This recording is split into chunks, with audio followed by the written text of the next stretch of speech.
Free notes, test, demo lectures तसेच online बॅचेससाठी आत्ताच the infinity academy app download करा. लिंक डिस्क्रिप्शनमध्ये दिलेली आहे. नमस्कार विद्यार्थी मित्रांनो, पुनश्च तुमचं स्वागत आहे द इन्फिनिटी अकॅडमीच्या ऑनलाईन प्लॅटफॉर्मवर. मागच्या लेक्चर सिरीज अंतर्गत इस्रायल पॅलेस्टाईनचा इश्यू असो, इंडिया कॅनडाचा इश्यू असो, केशवानंद भारती केस असो, अशा विविध प्रकारचे असे जेव्हा सेगमेंट्स आम्ही तुमच्यासोबत घेऊन येतो तर विद्यार्थ्यांचं असलेलं मत हे आहे की सर आम्हाला याचा नक्की फायदा येणाऱ्या आगामी असलेल्या 2025च्या मुख्य परीक्षेच्या ओरिएंटेशनने डिस्क्रिप्टिव्ह पॅटर्न्समध्ये होणार आहे. त्याच गोष्टी काही डोक्यामध्ये ठेवून आता एक नवीन सेगमेंट किंवा नवीन असलेल्या सेशन्सला आपण हात घालणार आहोत. तो म्हणजे वन नेशन वन इलेक्शन. आता वन नेशन वन इलेक्शन हा जो विषय आहे किंवा हा जो संदर्भ आहे तर त्याच्यामध्ये प्रामुख्याने 2-3 गोष्टी आपल्याला लक्षात घेणं गरजेचं आहे. पहिली गोष्ट म्हणजे भारतामध्ये one nation one election possible आहे का. त्याच्यानंतर या पहिले असा कधी प्रयत्न झाला आहे का. आणि तिसरी गोष्ट, जर भारताने ते स्वीकारलं असेल किंवा स्वीकारणार असेल तर त्याचे असलेले what will be the implications regarding the one nation one election हे समजणं गरजेचं आहे. ज्यावेळेस आपण ह्या सगळ्या गोष्टीचा लेखाजोखा बघतो तर त्यावेळेस आपल्याला लक्षात येतं आहे की election it's a kind of a festival of your democracy. इथं जनमताचं असलेलं एक हा उत्सव असतो आणि ह्या उत्सवामध्ये सामान्य जनतेपासून अगदी पुढारी वर्ग असेल हे सगळ्यांचा सहभाग तिथं असतो. असं म्हटलं जातं की कोणत्याही देशामध्ये जर लोकशाही जिवंत असेल आणि ह्या लोकशाहीच्या जिवंतीचा एक साजरेपणा किंवा जिवंतपणा काय असेल तर ते म्हणजे ते असतं इलेक्शन. मग ह्या इलेक्शनच्या संदर्भामध्ये विविध प्रकारचे मतांतर किंवा विविध विषयांचा असलेला संदर्भ आपल्याला सापडतो. परंतु हे समजताना खरं इलेक्शन आणि इलेक्शनपासून मिळणारा आउटपुट हे जनतेच्या विकासात्मक भूमिकेला धरून असलं तर, आणि ते कदाचित नसलं तर कदाचित देशाच्या असलेल्या कोणत्याच असलेल्या विकासावर त्याचा काय परिणाम होऊ शकतो हे न जाणलेलं बरं. त्यामुळं election, the process of election आणि त्या प्रोसेसमध्ये कशा पद्धतीचे बदल घडत गेले हे आज आपल्याला थोडं सविस्तररित्या बघायचं आहे. संदर्भ काय येतोय पुन्हा कारण की 2014-15 पासून किंवा तत्पूर्वी 83 पासून ह्या गोष्टीची असलेली वाच्यता चालू आहे प्रत्यक्ष अप्रत्यक्षरित्या की भारतामध्ये सायमल्टेनियसली इलेक्शन असायला पाहिजे. आता सायमल्टेनियसली इलेक्शन आणि वन नेशन वन इलेक्शन याच्यामध्ये गफलत नाही करायला पाहिजे मित्रांनो. सायमल्टेनियसली इलेक्शन किंवा सायमल्टेनियसली इलेक्शन जी प्रोसेस आहे ती कुठेतरी वन नेशन वन इलेक्शनच्या स्वरूपामध्येच एक संदर्भामध्ये बांधली गेलेली आहे. ज्यावेळेस आपण ह्या गोष्टी म्हणतो की वन नेशन वन इलेक्शन आणि त्याच्यासोबत असलेलं सायमल्टेनियसली इलेक्शन याची असलेली संदर्भता आता काय चर्चेला आलेली आहे तर त्याच्यामध्ये आहे सगळ्यात महत्त्वाचं ते म्हणजे काय की 18 ते 22 सप्टेंबरमध्ये ज्यावेळेस संसदेचे विशेष अधिवेशन बोलवलं गेलं आणि ह्या विशेष अधिवेशनामध्ये म्हणजे स्पेशल सेशन्समध्ये माजी राष्ट्रपती रामनाथ कोविंद यांच्या अध्यक्षतेखाली एक समिती स्थापन केल्या जाईल. आणि ह्या समितीचं असलेलं कार्य हे असणार आहे की भारतामध्ये सायमल्टेनियसली इलेक्शन कंडक्ट करून एक देश एक मतदान किंवा त्याच प्रकारचं असलेलं मतदान पद्धत असू शकते का याच्यावर तिथं भाष्य करण्यासाठी ती समिती नेमणी केलेली आहे. ह्या समितीमध्ये सुभाष कश्यप सरांसारखे ऑनरेबल पर्सन आहे की ज्यांचं फार मोठं कॉन्स्टिट्यूशन डेव्हलपमेंट आणि कॉन्स्टिट्यूशनवर भयंकर अभ्यास आहे. हरीश साळवे सर आहे. असे काही कायदेतज्ञ, विधितज्ञ, हे कायदेपंडित लोक बसणार आहे आणि त्याच्यावर चर्चा घडणार आहे. मग आता अशा वेळेस आपला एक सामान्य नागरिक म्हणून, सामान्य अभ्यासू व्यक्ती म्हणून आपलं काही कर्तव्य आहे पर्टिक्युलर ह्या विषयाला समजून घेताना. आता ज्यावेळेस आपण इलेक्शनचा अभ्यास करतो तर त्यावेळेस आपल्याला काही फॅक्च्युअल गोष्टी पाठ असणं अपेक्षित आहे एक्झामच्या ओरिएंटेशननी. परंतु ज्यावेळेस आपण इलेक्शनच्या संदर्भामध्ये काही गोष्टी बघतो तर त्यावेळेस इलेक्शन का घेतल्या जातं आणि भारताच्या डेमोक्रेसीचं वैशिष्ट्य काय आहे हेही आपल्याला समजणं गरजेचं आहे. जर आपण म्हणत असो की आपण भारतामध्ये लोकशाही नांदवतोय आणि ह्या लोकशाहीच्या मार्गावर आपलं असलेलं पुढचं भवितव्य ठरलेलं आहे, तर ह्या लोकशाहीचा असलेला पहिला पॅरामीटर्स आहे की तुमचं असलेले पिरियॉडिकली इलेक्शन्स होणे. आणि ह्या पिरियॉडिकली इलेक्शनच्या माध्यमातून जनसामान्य स्वरूपामधून एखादा व्यक्ती निवडून जातो आणि लोकांच्या वतीने तो त्याची मतं तिथं मांडतो. मग हे मतं मांडण्यासाठी आपल्याकडं विविध संस्था तयार आहे. मग जसं की आपल्याकडं संसद आहे जी की सेंट्रल लेवलला काम करते. प्रत्येक राज्यामध्ये राज्याचं विधिमंडळ आहे, स्टेट लेजिस्लेटिव्ह आहे. राज्यामध्येही त्या पद्धतीच्या असलेल्या कार्यासाठी ती कार्यपद्धती आपण नेमून दिलेली आहे. मग लोकांकडून लोकांकरिता लोकांसाठी तयार झालेली ही जी डेमोक्रेसी आहे, ह्या डेमोक्रेसीला खऱ्या अर्थाने अर्थपूर्ण प्राप्त होतो ज्यावेळेस ह्या दोन संस्थेमध्ये सामान्य जनतेकडून लोक निवडून जातात. मग आता हे निवडून जाण्यासाठी आपल्या संविधानामध्ये विशिष्ट काही बाबींची असलेली तरतूद याच्यामध्ये करून ठेवलेली आहे. आणि ह्या विशिष्ट बाबींचा ज्यावेळेस आपण सखोल अभ्यास करतो तर त्यावेळेस आपल्याला असं दिसून येत आहे की भारतामध्ये इलेक्शन कमिशन नावाचं, म्हणजे त्याला निवडणूक आयोग ज्याला आपण म्हणतो, तर त्याच्याकडे विविध प्रकारच्या आणि एक विशिष्ट स्वरूपातली रिस्पॉन्सिबिलिटी तिथं आपण संविधानामार्फत दिलेली आहे. मग आता ही रिस्पॉन्सिबिलिटी त्या निवडणूक आयोगाची तर आहेच, परंतु सामान्य जनतेची मतदार म्हणून त्याचीही त्या प्रकारची असलेली काही रिस्पॉन्सिबिलिटी आहे. सोबतच काही पॉलिटिकल पार्टीज आहे, त्या पॉलिटिकल पार्टीचंही तिथं तेवढीच रिस्पॉन्सिबिलिटी आहे. जर ह्या तिन्ही चारी गोष्टी जर एक सोबत आल्या तर कुठंतरी भारताचं असलेल्या निवडणूक प्रक्रियेमध्ये त्यांचं असलेलं जे स्थान आहे ते नक्की कुठंतरी जगामध्ये वावग्या स्वरूपातलं असणार आहे. म्हणून भारताच्या संविधानाने ही विशेष बाब निवडणूक आयोगाला देताना काही रिस्पॉन्सिबिलिटी सोबत काही ड्युटीज पण दिलेल्या आहे आणि ऑलॉंग विथ दॅट त्यांचं कार्य करताना त्यांना काही पॉवरही तिथं दिलेले आहे, जेणेकरून त्यांचं असलेलं जे फंक्शन्स आहे ते स्मूथली कॅरी आउट झालं पाहिजे. परिणामस्वरूप अशा प्रकारची असलेली जी पॉवर आहे त्याचं एक्झिक्युशन करत असताना भारतामध्ये पर्टिक्युलर इलेक्शन कंडक्ट करण्याची जी प्रोसेस आहे ही पहिल्यापासून चालू आलेली आहे. भारताला इलेक्शन काही नवीन नाही आहे. ब्रिटिशांच्या काळामध्ये देखील इलेक्शन प्रोसेस होत होत्या. फक्त फरक एवढा होता की भारतीय लोकांना त्याच्यामध्ये प्रोबॅबली, म्हणजे त्याला आपण म्हणतो ना पर्टिक्युलर त्यांचा असलेला प्रेझेन्स जो होता तो तेवढा ॲक्सेप्टेबल नव्हता ब्रिटिशांकडनं. परंतु नंतरच्या काळामध्ये जेव्हा भारत स्वतंत्र झाला, स्वतःचं संविधान स्वीकारलं, या संविधानाच्या माध्यमातून प्रत्यक्षरित्या 18 वर्ष कंप्लीट असलेला व्यक्ती हा त्या प्रकारचा असलेला मतदार म्हणून असणार आहे आणि त्याच्यानुसार निवडणूक लढवल्या जाणार आहे आणि निवडणुकीच्या माध्यमातून सगळ्या गोष्टी एक्झिक्यूट केल्या जाणार आहे.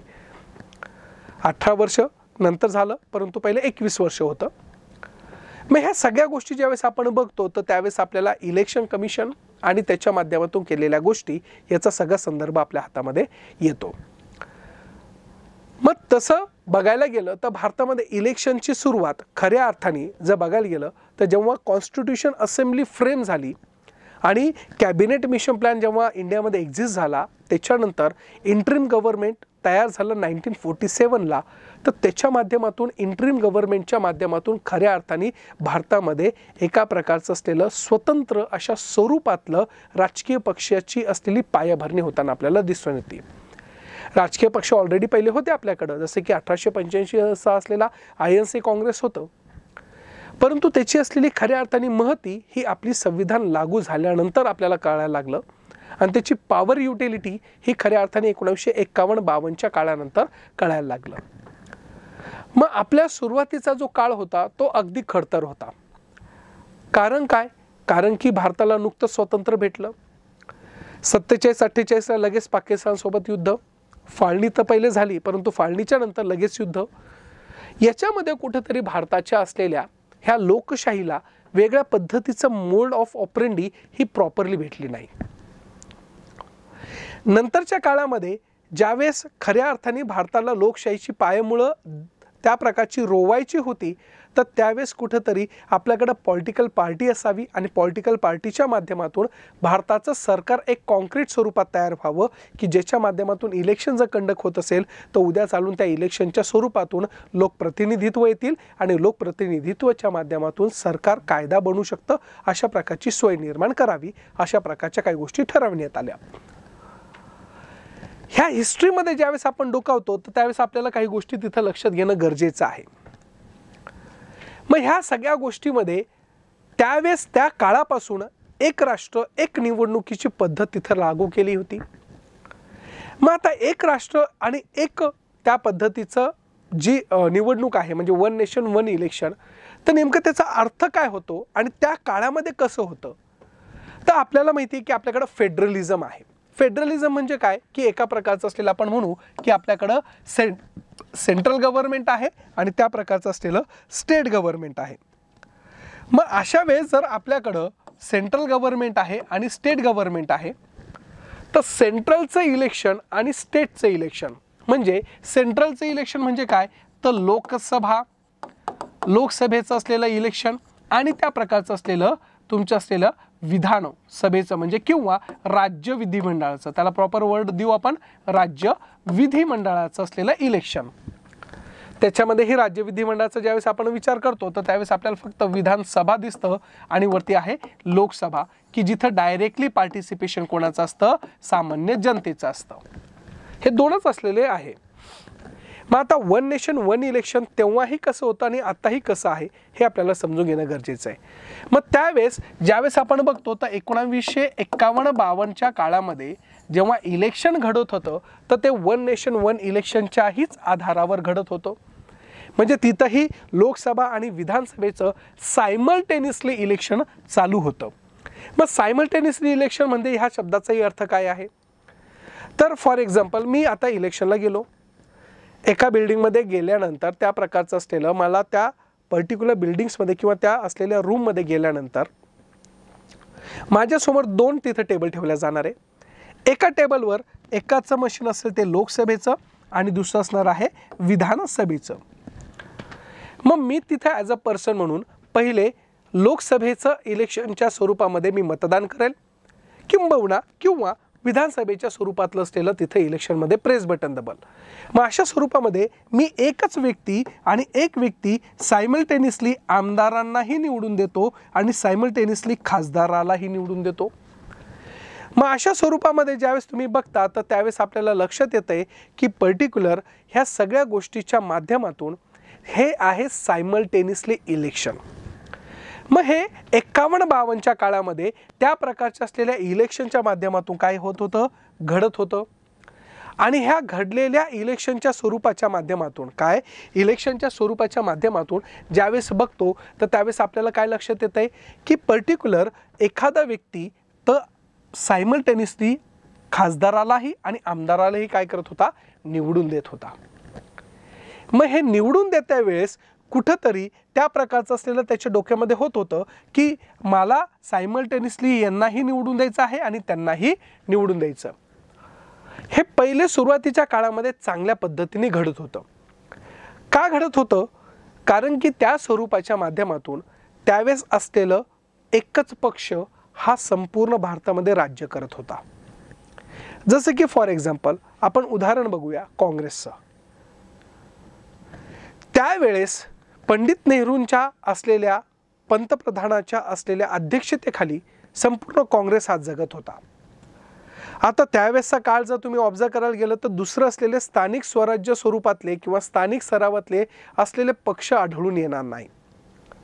मग हा जो काळ होता 51-52चा काळ, तर तो संपूर्णरित्या काँग्रेसच्या आधिपत्याखाली असलेला काळ होता. ऑटोमॅटिकली ह्या काळानुरूप किंवा ह्या पक्षाच्या असलेल्या त्या पर्टिक्युलर ध्येय धोरणामुळं संपूर्ण भारतामध्ये फक्त काँग्रेस एकच पक्ष चांगल्या पद्धतीचा असलेला जगत होता किंवा टिकलेला होता. मग आता सायमल्टेनियसली जेव्हा इलेक्शन लागायचं तर त्यावेळेस एखादा व्यक्ती हा लोकसभेसाठी उभा असेल आणि एखादा व्यक्ती विधानसभेसाठी उभा असेल, तो जर एकाच पक्षाचा असेल तर ॲटोमॅटिकली त्या व्यक्तीला त्या प्रकारचं इलेक्शनमध्ये पार्टिसिपेट करणं काहीही अवघड नव्हतं. त्यामुळं त्या व्यक्तीला त्याचं असलेलं पर्टिक्युलर एकच ध्येय होतं की आपल्याला काँग्रेसला निवडून द्यायचं आहे, कारण की विरोधी तर जास्त नव्हतेच. मग आता काँग्रेसचा व्यक्ती असेल तर साहजिकच आहे तुमचं असलेलं काय होणार आहे, त्या प्रकारचं असलेलं इलेक्शन स्मूथली कंडक्ट केल्या जाणार आहे. ह्या सगळ्या गोष्टी ज्यावेळेस तुम्ही बघता तर त्यावेळेस हे सगळं पंतप्रधान नेहरू हे जेव्हा जोपर्यंत म्हणजे 1964 पर्यंत ते होते तोपर्यंत अगदी स्मूथली चालायला लागलं, अगदी स्मूथली. कारण की काँग्रेस म्हणजे इंडिया आणि इंडिया म्हणजे काँग्रेस अशा प्रकारची समीकरणं झाली होती. कारण की त्याच्यामध्ये कोणत्याही प्रकारचं असलेलं काय नव्हतं, दुमत नव्हतं किंवा तिथं कोणत्याही स्वरूपातलं असलेलं जे पक्षाची विभागणी आहे ती तिथं अस्तित्वात दिसत नव्हती. 1964ला जेव्हा नेहरूंचं निधन झालं त्याच्यानंतर राजकीय पक्षामध्ये खळबळ माजायला लागली. Who will be the next PM?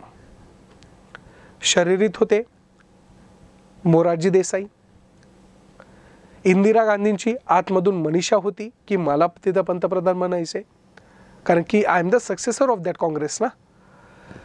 परंतु याच्यामध्ये बाजी मारली लाल बहादूर शास्त्रींनी. लाल बहादूर शास्त्रींचा कार्यकाळ हा काही जास्त मोठा नव्हता, परंतु नंतरच्या काळामध्ये जर ह्या गोष्टीला आपण ॲनालिसिस करायला गेलं तर अप्रत्यक्षरित्या का होईना जेव्हा काँग्रेसमध्ये विदिन फूट पडायला लागली, के कामराज असेल, सिंडिकेट्स ग्रुप असेल, इंडिकेट्स ग्रुप असेल, यांच्यामध्ये वादविवाद व्हायला लागले, मोरारजी देसाईंचं असलेलं अस्तित्व यायला लागलं, तर कुठंतरी 1967 मध्ये त्या प्रकारची असलेली हालचाल दिसायला लागली की आता कुठंतरी काँग्रेसच्या स्वरूपाच्या माध्यमातून का होईना आता वेगळं असलेलं समीकरण तयार झालं पाहिजे. परिणाम स्वरूप त्या पद्धतीचे असलेले जेव्हा वारे वाहत होते तर त्यावेळेस सगळ्यात पहिल्यांदा केंद्राने नियर टू बी ह्या गोष्टीचा ज्यावेळेस विचार करायला गेला तर 365 कलमांचा वापर करून पर्टिक्युलर पहिल्यांदा केरळ सरकार होतं जे की अदर दॅन काँग्रेस होतं त्याला बरखास्त केलं. मनीषा एकच होती की आता काँग्रेसचं असलेलं जे वर्चस्व आहे ते जुगारता कामा नये किंवा त्या प्रकारचं असलेलं त्याची मान्यता ही सगळ्यांनीच करायला पाहिजे.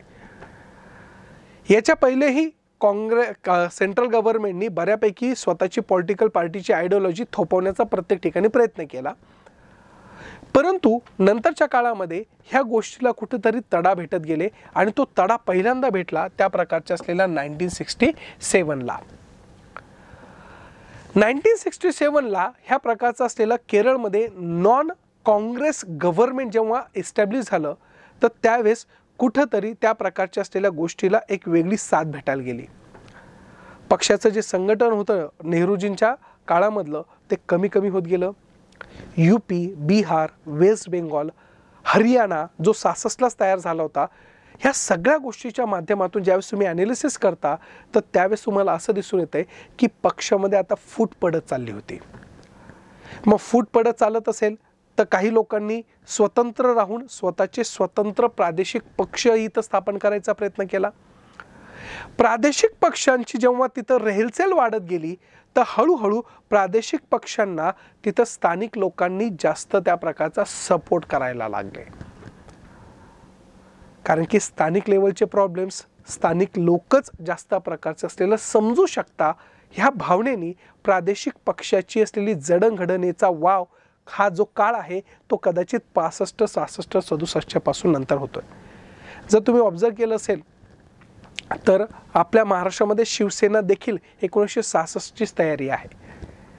हे सगळं का झालं, कारण की वरती लूज पडत चाललं होतं काँग्रेसचा पक्ष. मग आता काँग्रेस पक्ष जर लूज पडत असेल तर ॲटोमॅटिकली स्थानिक स्तरावरच्या पॉलिटिकल पार्टीला चांगल्या प्रकारचा रेज भेटला आणि ॲटोमॅटिकली स्थानिक स्तरावरच्या इलेक्शनचं असलेलं चेहरामोहरा बदलण्याची आपल्याकडं ताकद आहे हे स्थानिक पक्षांना जेव्हा कळायला लागलं तर त्यावेळेस कुठंतरी इलेक्शनचे वारे आता वेगळ्या दिशेने व्हायला लागले.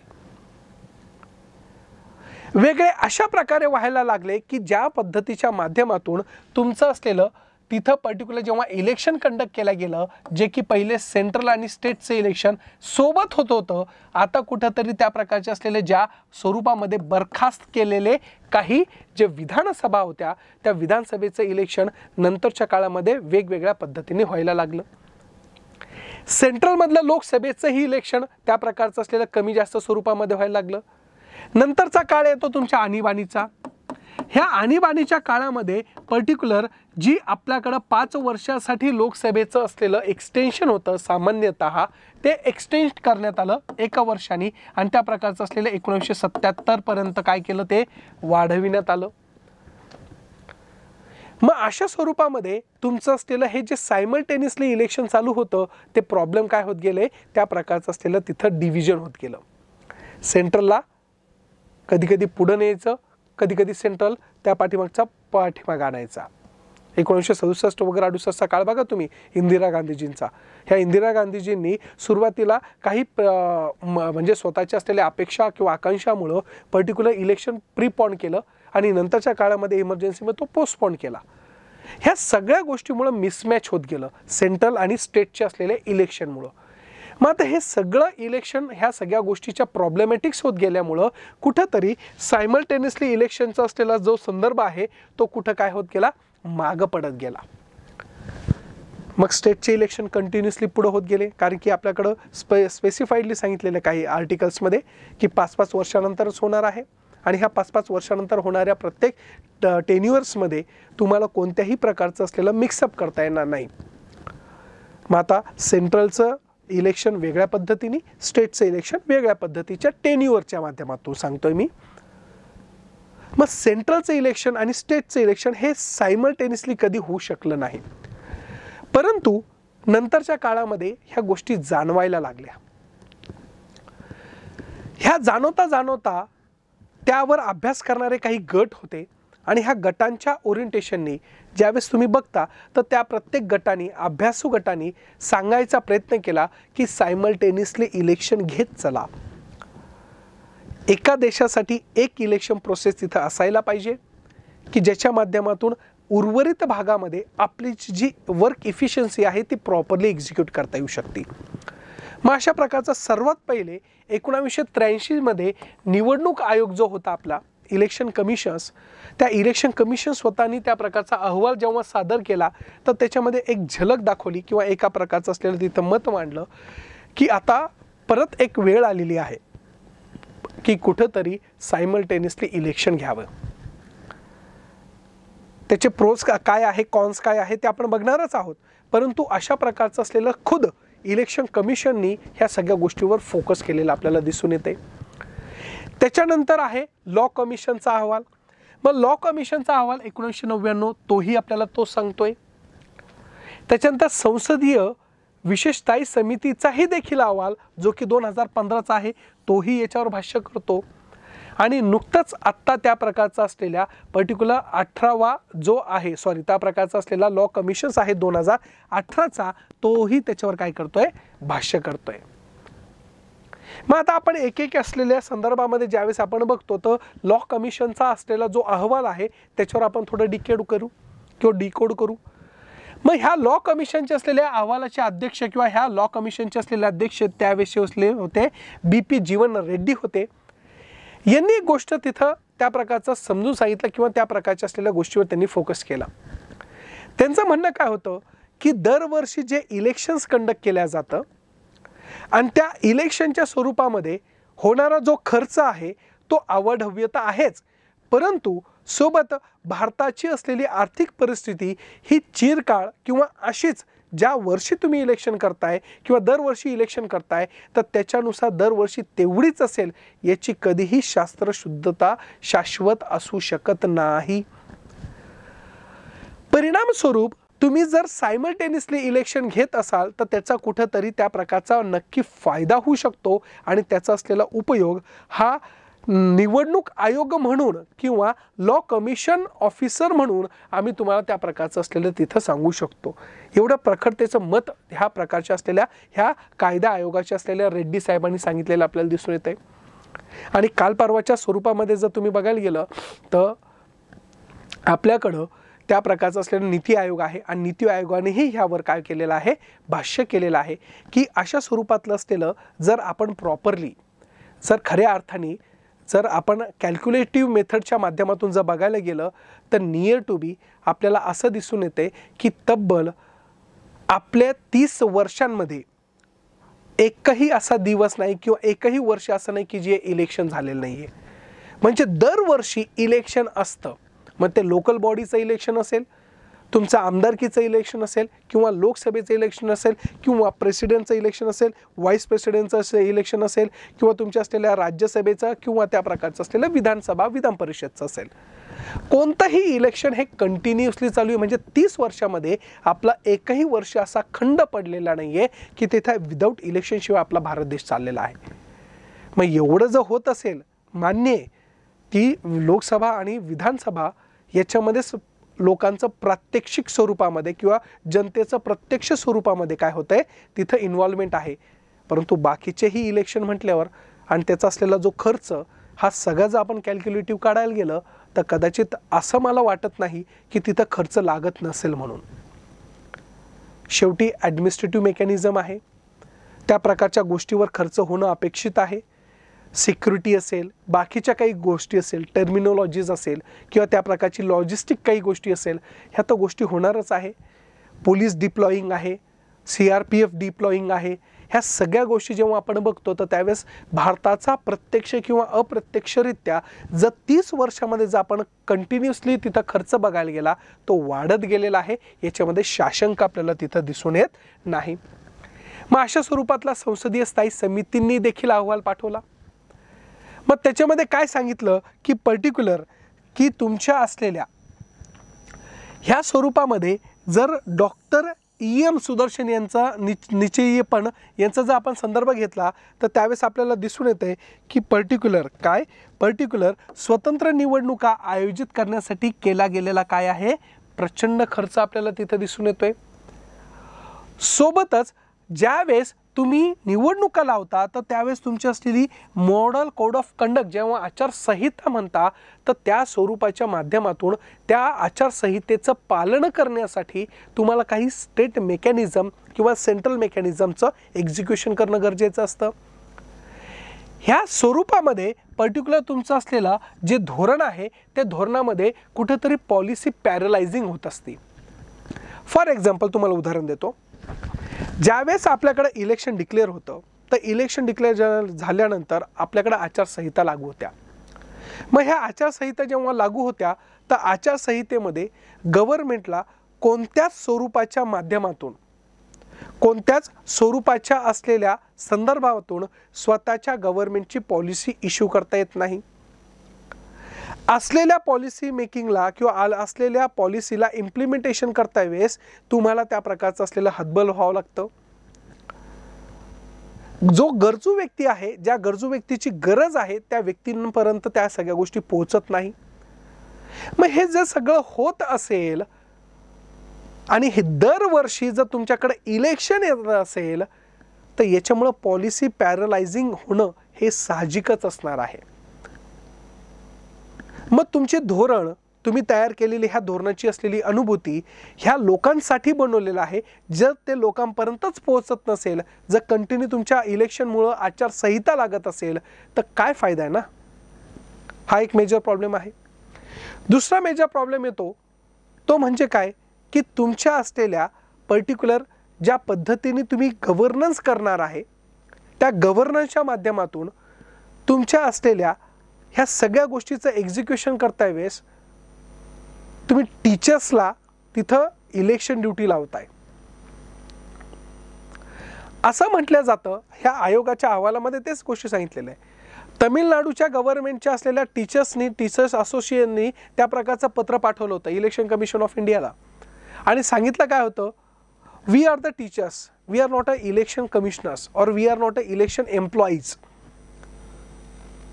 दरवर्षी दर 6 महिन्यांनी आम्हाला इलेक्शन ड्युट्या याच्यानं त्याच्या लागत असतात.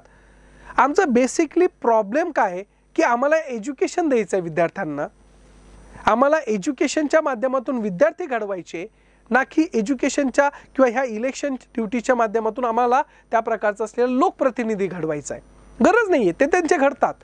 अहो पण ज्याचं भारताचं भविष्य ज्याच्या हातामध्ये आहे तो व्यक्ती जर कंटिन्युअसली जर एंगेज असेल एखाद्या पर्टिक्युलर असलेल्या इलेक्शन प्रोसेसमध्ये, दे हाउ कुड इट पॉसिबिलिटी कि भाई वो वहाँ से डिलीवरी हो सकता है अच्छी तरह से फॉर द एज्युकेशन पर्पज. मग हे जेव्हा सगळं बघितलं जातं तर त्यावेळेस कुठंतरी पॉलिसी पॅरलायझिंग ही जी कॉन्सेप्ट्स आहे ही पर्टिक्युलर ह्या तुमच्या असलेल्या सायमल्टेनियसली कंटिन्युअसली जे इलेक्शन होतं ना त्याच्यामुळे प्रॉब्लेम्स क्रिएट होत आहे. हे कोण म्हणतंय तर समितीचा अहवाल म्हणतोय. सोबतच अत्यावश्यक सेवांवर वितरणावर काय होत आहे परिणाम होतोय.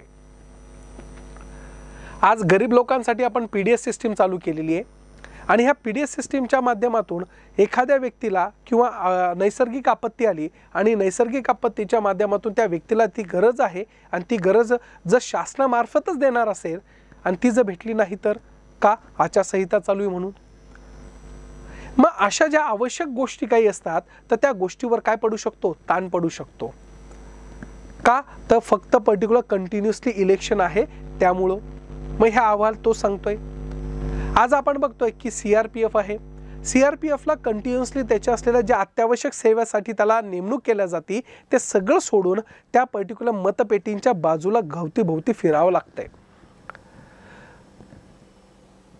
इलेक्शन कमिशनचं काम फक्त मतदार यादी तयार करणे आणि त्या प्रकारचं असलेलं एक्झिक्युशन करणे आणि त्या प्रकारे तिथलच्या असलेल्या बसणाऱ्या व्यक्तीला एका दिवसामध्ये त्या सगळ्या गोष्टी एक्झिक्यूट करून चालल्या जाणं आहे.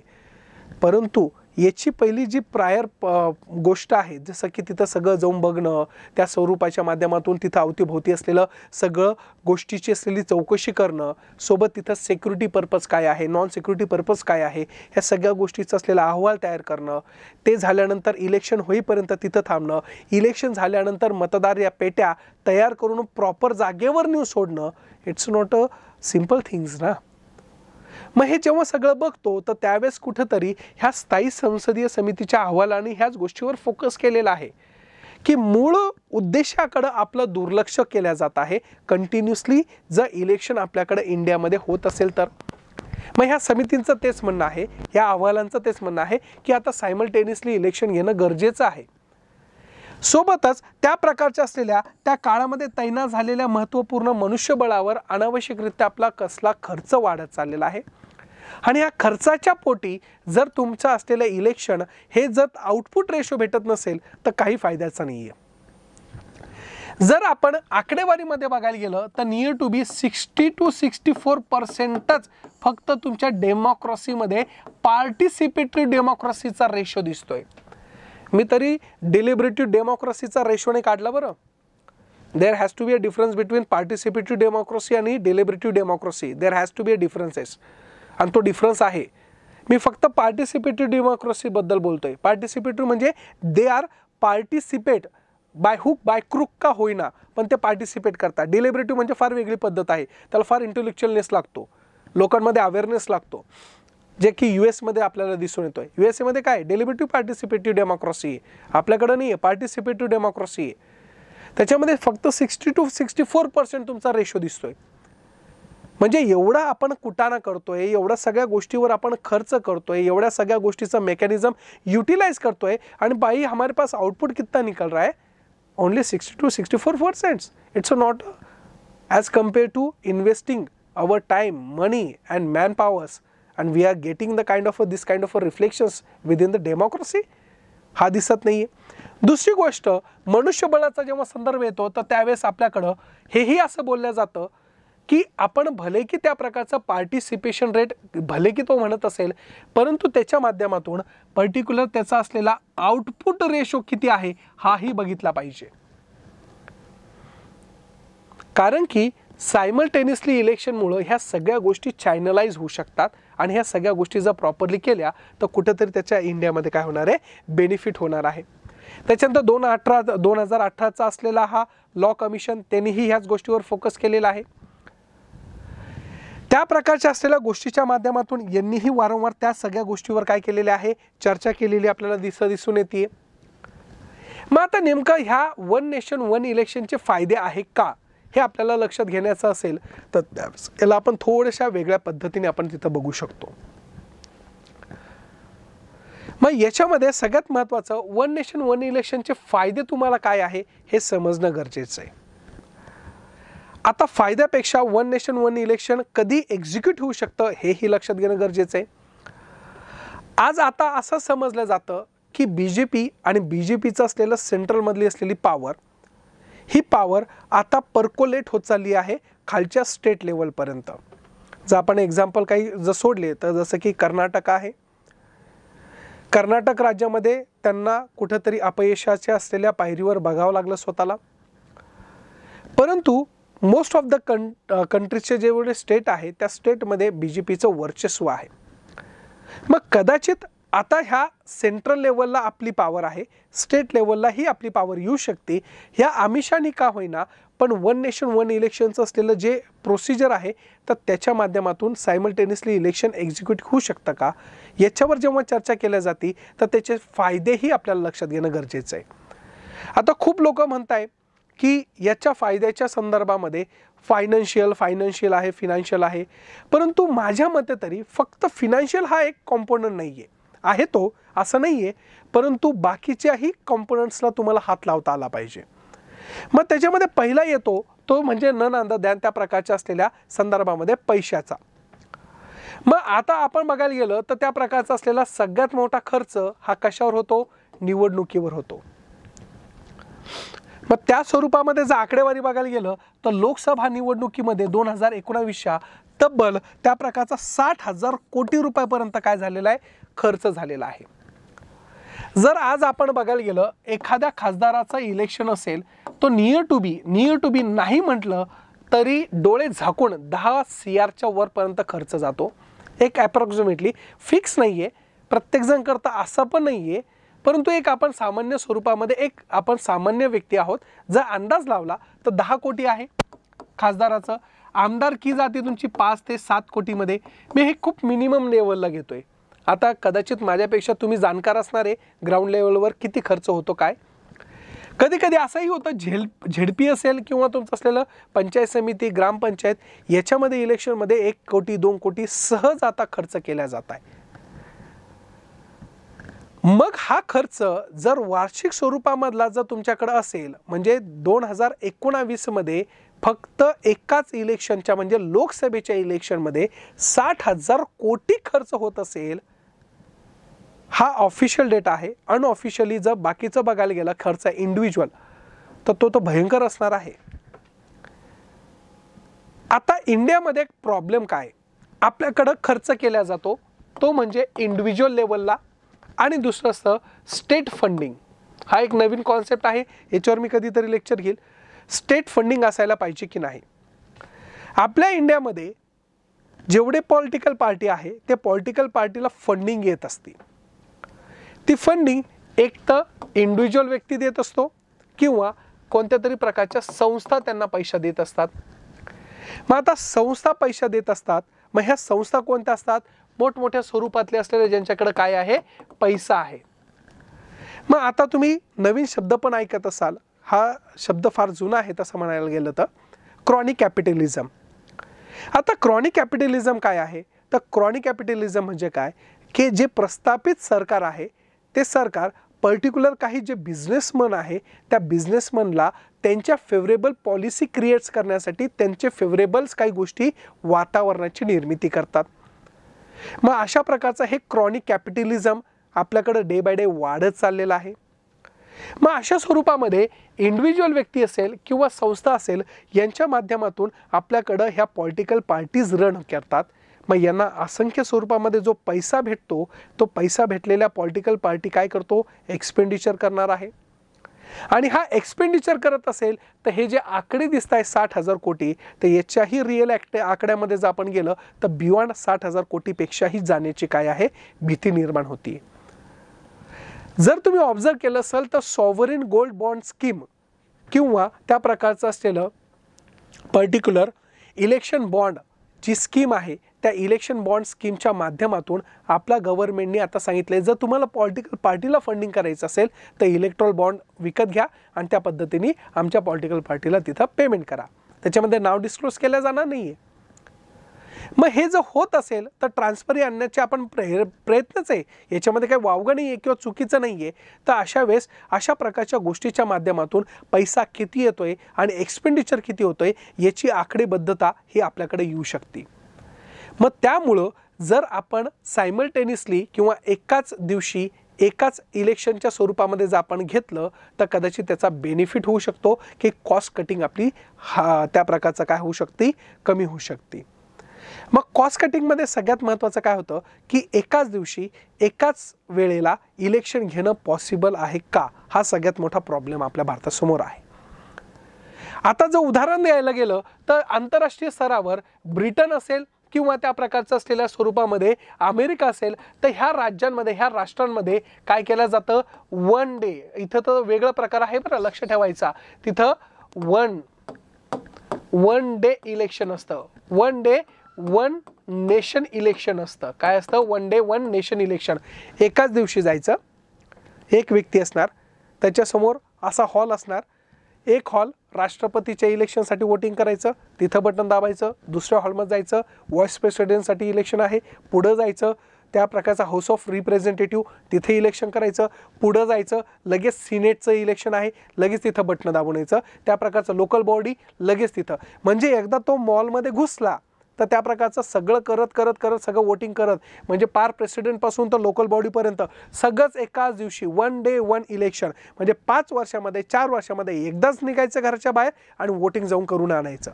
हे ब्रिटन अमेरिकेमध्ये घडतं, परंतु भारतामध्ये पॉसिबल आहे का?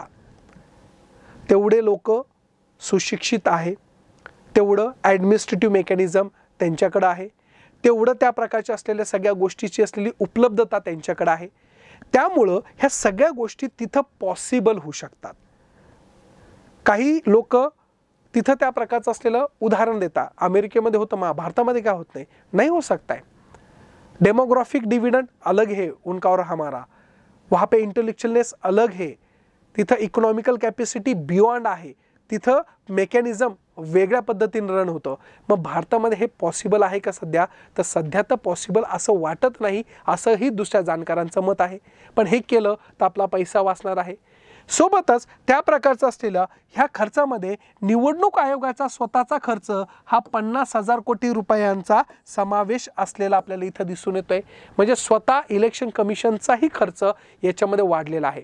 साहजिकच आहे, इलेक्शन कमिशन असेल, रिक्रुटिंग ऑफिसर्स असेल, कर्मचारी वर्ग असेल, ह्या सगळ्यांचा खर्च आहे. मतपेट्या आहे, EVM मशीन आहे, VVPAT आहे, ह्या सगळ्या बारीक सारी गोष्टी, टेक्नॉलॉजिकल साऊंडनेस असेल किंवा बाकीचं काही असेल, ह्या सगळ्यामध्ये कुठंतरी वन नेशन वन इलेक्शनचं जर आपण केलं तर प्रॉपरली ह्या सगळ्या रेड्यूस काय करू शकतो आपण, पैसा तिथं रेड्यूस करू शकतो. आचारसंहिता नेहमी लावायची गरज पडेल का? नाही. वन नेशन वन इलेक्शन केलं तर, सायमल्टेनियसली इलेक्शन केलं तर आचारसंहिता नेहमी लावायची गरज पडेल का? बिलकुल पडणार नाही. एकदाच आचारसंहिता लागू केली म्हणजे त्या काळापुरतं, म्हणजे 2 महिन्यांसाठी लागू केलं असेल तर 2 महिन्यानंतर त्या प्रकारच्या योजना, धोरणा ह्या सगळ्या गोष्टीवर काय केला जाऊ शकतो, विविध स्वरूपातला असलेला खर्च आपण प्रॉपरली युटिलाइज केला जाऊ शकतो. ह्या सगळ्या गोष्टीच्या स्वरूपाच्या माध्यमातून आपल्याकडे असलेल्या एकाच वेळी होणाऱ्या मतदानामुळं कुठेतरी मतदारांचाही असलेला जो ओघ आहे तो काय होऊ शकतो, वाढू शकतो. लोक विचार काय करणार आहे, जसं दिवाळीला आपल्याला खर्च करायचा एकदाच, तेव्हा आपण बाहेर निघतो, सेम त्या प्रकारे मतदान करायचंय, चला एक डे अपने देश के नाम चलो जाएंगे, फेस्टिवल है अपना डेमोक्रेसी का, वोट करके आएंगे. ऑटोमॅटिकली त्याला उलट आनंद होईल की अरे वा, मला आज एकच दिवस बाहेर निघायचंय. आता बघा ना तुम्ही, आपल्याकडं कॅलेंडरमध्ये 365 दिवसामध्ये किती लाल सुट्ट्या आहे. लाल सुट्ट्या म्हणजे गव्हर्नमेंट ऑफिशियल सुट्ट्या, वरतून ह्या इलेक्शनच्या ड्युट्या, इलेक्शनच्या सुट्ट्या, हे जर आपण काउंट करायला गेलं तर वर्क इफिशियन्सी किती इंडियाची आज. विचार करा, आपण एवढं कमी असतानाही सुद्धा आपण भारत एवढ्या मोठ्या पदावर आहे. जर आपण प्रॉपरली एक्झिक्यूट केलं तर भारत कुठं जाऊ शकतो. त्यामुळं वन नेशन वन इलेक्शनचे फायदेही आपल्याला इथं समोर दिसून येत आहे, परंतु तोटेही समोर आहे.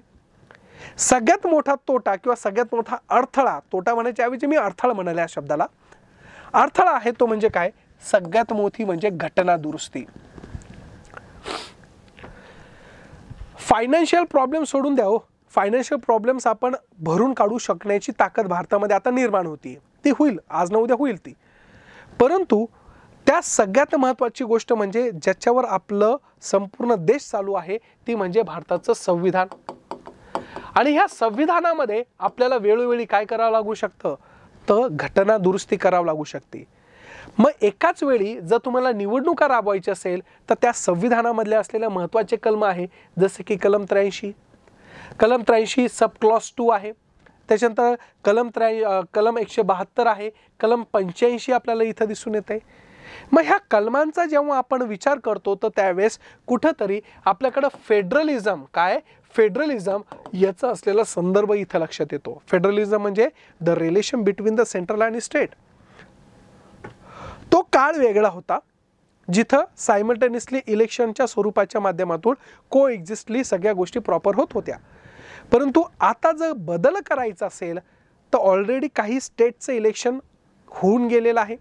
जसे की 2018-19 मध्ये काही लोकांचं इलेक्शन होऊन गेलेलं आहे, ते आता 2024 मध्ये संपणार आहे. असे नियर टू बी 12 राज्य आहे जे की सेंट्रल सोबत चालत होते. पण बाकीच्यांचे काय, आत्ता कर्नाटकचं इलेक्शन झालं 7-8 महिन्यापूर्वी, नागालँडचं आत्ता झालं. मग यांचं असलेलं एक्झिस्टन्स करणार कसं तुम्ही, यांचं को एक्झिस्टन्स करणार कसं, त्यांचं तुम्ही सायमल्टेनियसली आणणार कसं. मग घटना दुरुस्तीच्या माध्यमातून परत त्यांचा असलेला जो टेन्युअर आहे तो टेन्युअर कमी करशाल का. 5 वर्षाची मुभा दिलेली असती, 5 वर्षाच्या मुभेच्या मध्ये पहिलेच तुम्ही त्या प्रकारचं असलेलं प्रिपॉन्ड करशाल का. हे करण्यासाठी तुमच्या स्टेटमध्ये पण तेवढी पॉलिटिकल पार्टीची असलेली विलिंगनेस असायला पाहिजे. काही स्टेटमध्ये तुमचं वर्चस्व नाही आहे, म्हणजे BJPचं वर्चस्व नाही आहे, मग तुम्ही ते करू शकतात का, हा सगळ्यात मोठा फरक आहे. कारण की संघराज्यवाद म्हणजे फेडरलिझमला हार्म न करता तुमची एक पॉलिसी डिसिजन मेकिंग खालपर्यंत जेव्हा पर्कोलेट करायची असेल, ती पर्कोलेट करता वेळेस तुम्हाला त्या प्रकारचा असलेल्या सगळ्या गोष्टीचा तिथं आवाका लक्षात घेणं गरजेचं आहे. आणि तो आवाका म्हणजे काय, 5 वर्षाचा. राज्याच्या राज्यपालामार्फत तुम्ही आणीबाणी लावू शकत नाहीये. तिथं कॉन्स्टिट्यूशनल मशिनरी डिझॉल्व करण्याची कॅपॅसिटी सेंट्रलकडे जरी असेल व्हाया थ्रू तर राज्यपालाच्या गव्हर्नरच्या माध्यमातून, परंतु तुम्ही किती स्टेटला करणार आहे. 28 राज्य आहे, 8 केंद्रशासित प्रदेश आहे, 12 राज्यांचं तुम्ही करू शकता. परंतु 12 राज्यांमध्येही तुमची पॉलिटिकल पार्टी कुठं डॉमिनन्स करते हेही बघणं गरजेचं आहे. मग हे जेव्हा करू तर त्यावेळेस बोलणं सोपं कदाचित आहे, परंतु घटना दुरुस्तीच्या माध्यमातून इथं फेडरलिझमला धक्का लावत असेल तर 50% ऑफ द स्टेट कन्सर्न करणं गरजेचं आहे, जे की इम्पॉसिबल आहे सध्याच्या घडीपर्यंत. कारण की तुम्हाला फेडरलिझमला धक्का लावायचा आहे. मग फेडरलिझमला जेव्हा धक्का लागतो तर त्यावेळेस special majority plus 50% consent of your state government घेणं गरजेचं असतं. 368 मधली जी दुसरी घटना दुरुस्तीचा प्रकार आहे तो सांगतोय मी. मग एवढं करण्याची ताकद आहे का तुमच्याकडं, किंवा तुम्ही करू शकतात का, हा जेव्हा प्रश्नचिन्ह निर्माण होतो ना तर त्यावेळेस आपल्याला असं लक्षात येतं आहे की ह्या सगळ्या गोष्टीचा मेजॉरिटी ऑफ द प्रॉब्लेम्स आपल्याला तिथं दिसून येणार आहे. मग अशा पद्धतीच्या माध्यमातून ज्यावेळेस आपण बघतो तर ह्या सगळ्या असलेल्या संकल्पना तिथं आपल्याला लक्षात येणं गरजेचं आहे. त्याच्यानंतर सगळ्यात महत्त्वाचा असलेला दुष्परिणाम किंवा त्या प्रकारचा तोटा म्हणजे तो काय, प्रादेशिक पक्षांवर होणारा परिणाम. मी जसं तुम्हाला सांगितलं, JP मुवमेंट असेल, Jayaprakash Narayan movement, it was started against the ideology of Indira Gandhi. त्या प्रकारच्या असलेल्या आयडियोलॉजीला खुंटण्यासाठी किंवा त्याचं असलेलं ब्रेकअप करण्यासाठी ज्या पक्षांचं असलेली वाढ झालेली आहे ते प्रादेशिक पक्ष आज वेगळ्या पद्धतीच्या लेवलला गेलेले. DMK घ्या, नाही ऐकत सेंट्रल गव्हर्नमेंटला. वेस्ट बेंगॉल घ्या, ममता बॅनर्जीचा पक्ष नाही ऐकला, तृणमूल काँग्रेस नाही जमता है BJP के साथ. मग प्रादेशिक पक्षांच्या स्वरूपामध्ये तुम्हाला त्या सगळ्या गोष्टी जवळून किंवा तिथं जुळून आणणं काय आहे, महत्त्वाचं आहे. आणि एकाच वेळी त्या प्रकारच्या असलेल्या गोष्टी एक्झिक्यूट करता वेळेस तुम्ही लोकल बोर्ड्सला पण कसं विसरू शकता ना. लोकल बोर्डचं इलेक्शन जर होत नसेल, अहो आज पंचायत समिती आणि जिल्हा परिषद जर सायमल्टेनियसली इलेक्शन लागलं तर त्याच्यामध्ये गरादोळाची असलेली स्थिती निर्माण होती. हे तर भारतातल्या पर्टिक्युलर सेंट्रलचं आणि स्टेटच्या असलेल्या विधानसभा आणि लोकसभेचं इलेक्शन जर सायमल्टेनियसली होत असेल तर ह्या सगळ्या गोष्टी करता वेळेस तुमच्या स्टेटच्या असलेल्या प्रादेशिक पक्षांवर फार मोठा परिणाम होणार आहे. आणि हे करता वेळेस त्या सगळ्या आव्हानांचा सामना करावा लागणार आहे. त्याच्यानंतर सगळ्यात महत्त्वाचं आहे मतदार निवड डायग्नोसिसचा. आता सगळ्यात महत्त्वाचं आहे, आपण आत्ता फायद्यामध्ये बघितलं, तो जाईल आणि सगळं वोटिंग करून येईल. परंतु प्रॉब्लेम असा आहे, मी तिथं गेल्यानंतर जो सुशिक्षित वर्ग आहे त्याला कळल हे आहे, परंतु अशिक्षित वर्ग हा भारतामध्ये जास्त आहे. इलिटरेट पर्सनचं प्रमाण जास्त आहे. तो आतमध्ये गेल्यानंतर तो भांबावून जाणार आहे. मला कोणाला निवडायचं आहे? पक्ष एक असणार आहे का? नाही, पक्षांची लिस्ट भरपूर आहे. एका मतदार यादीमध्ये 10-12 लोकांचं नाव आहे, त्यांचे पक्ष वेगळे. असं जर लोकसभा, विधानसभा, पर्टिक्युलर असलेल्या तुमच्या असलेल्या बाकीच्या ज्या काही गोष्टी असेल तर त्यांचं जर तुम्ही लिस्ट लावली तर त्या व्यक्तीला कळणारच नाही ना, मला लोकसभेला कोणाला निवडून द्यायचं आहे. तिथलचे एवढे लोक, तिथलचे एवढे पक्ष, सोबत त्या प्रकारचं विधानसभा, विधानसभेचे एवढे लोक, विधानसभेचे एवढे पक्ष. मग हाऊ कुड आय डिसाइडेड कि I want to be make this sure कि मुझे इसी को ही चुनना है. Automatically I am getting the kind of a fatigueness. मुझे नहीं समझ में आएगा भाई मुझे किसको चुनना है. मग ह्या सगळ्या गोष्टीमुळं तुमच्या असलेल्या मतदाराचा असलेला जो डायग्नोसिस पण आहे, जो बघण्याचा दृष्टिकोन आहे, जो त्याला सेग्रिगेट करण्याचा जो सत्सद विवेक बुद्धीचा अधिकार आहे, तो काय होणार आहे, तिथं चालल्या जाणार आहे. आणि लास्टला म्हणजे काय, संघ राज्यांची चिंता, फेडरलिझम. तुम्ही नॉर्थ ईस्ट इंडियाला इथं लगेच सेंट्रलच्या असलेल्या UP सारखं नाही सांभाळू शकत. त्यांचे प्रॉब्लेम्स वेगळे, त्यांच्या डिमांड्स वेगळ्या आहे, त्यांचे हे सगळे अपेक्षा वेगळ्या आहे. मग अशा पद्धतीच्या माध्यमातून ज्यावेळेस तुम्ही बघतात तर वन नेशन वन इलेक्शन हे अभ्यासासाठी कदाचित चांगलं असावं. स्वप्न रंजिश त्या काही गोष्टी आहे ते समजणं चांगलं आहे, परंतु सध्या तरी भारताच्या असलेल्या ह्या पॉलिटिकल सिच्युएशन, सोशल सिच्युएशन आणि इकॉनॉमिकल सिच्युएशनचा ज्यावेळेस आपण अभ्यास करतो, माझ्या मते तरी सध्या ही अजून वेळ आलेली नाही आहे. आणि वन पार्टी वन डॉमिनन्स हा जो प्रकार आपण सध्या अनुभवतोय, तर कदाचित याच्यामुळं आता त्यांच्या मनामध्ये येत असेल की हे लावलं पाहिजे. नो डाऊट्स, कधीही चांगलंच आहे, परिवर्तन हे चांगलं आहे आणि बदल हा स्वीकारला गेलाही पाहिजे. परंतु हा बदल सडनली जर तुम्ही इम्प्लिमेंट करत असाल तर प्रॉब्लेम्स क्रिएट होऊ शकतो, किऑस निर्माण होऊ शकतो. तर दोन्हीही पद्धतीने याला समाविष्ट स्वरूपामध्ये म्हणजे विरोधी पक्षांचं मत काय आहे, सत्ताधारी पक्षांचं मत काय आहे, एका टेबलवर बसून त्या पद्धतीने जर सामंजस्य स्वरूपामध्ये याची जर त्या प्रकारची चौकशी झाली, व्यवस्थितरित्या त्याचं ॲनालिसिस झालं आणि त्याचं एक्झिक्युशन करण्याचे असलेल्या ज्या काही टप्पे आहे, काही पायऱ्या आहे, हे जर प्रॉपरली एक्झिक्यूट केलं गेलं तर नक्की त्या आपल्या भारत देशाला याचा फायदा होऊ शकतो. आलं लक्षात. मग आता याच्यानंतर असलेल्या स्वरूपामध्ये काय जे होईल ते आता एक्झिक्यूट केल्यानंतर त्याचे असलेले प्रोज अँड कॉन्स आपल्याला तिथं कळणार आहे. परंतु हे तार्किक स्वरूपातले असलेले प्रोज अँड कॉन्स आहे. याच्यामध्ये तुमचं मत वेगळं असू शकतं, माझं मत वेगळं आहे, कोणा तिसऱ्या व्यक्तीचं मत वेगळं असू शकतं. परंतु हे फक्त तार्किक स्वरूपातलं आहे, हे अजून एक्झिक्यूट झालेलं नाही आहे. त्यामुळं कोणीही त्या प्रकारचं कॉन्क्रीट सांगू शकत नाही आहे. मग त्यामुळं हे आपण याच्यावर जो प्रकार आहे तर ह्या सगळ्या गोष्टी आपण तिथं बघू शकतो. आपल्या सगळ्या PDF वगैरे अगदी ₹1 तुम्हाला तिथं भेटत आहे मित्रांनो. त्यामुळं करंट अफेअर्स आणि अशा विविध प्रकारच्या असलेल्या गोष्टीचा फायदा नक्की तुम्ही घ्या, ही माझी इच्छा. Thank you so much.